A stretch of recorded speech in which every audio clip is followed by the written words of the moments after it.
બંને સાઈડો કંટ્રોલ. અહીંયા પવન છે એટલે કંટ્રોલ કરી શકાય પરિસ્થિતિ. ટેકનોલોજી સમજવાની છે. આ ડ્રોન તમે જાતે બનાવી ઓપ્શન છે.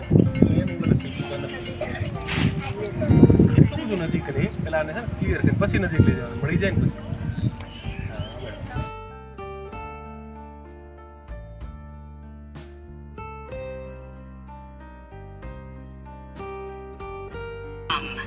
Do you know that? हाँ बस नहीं देखो कैसे बेटा ऑप्शन पसंद करो આ તમારે જાણવું હોય તો આને એવું રાખશો અને આખું એનું ઇતિહાસ જોવા મળશે તમને.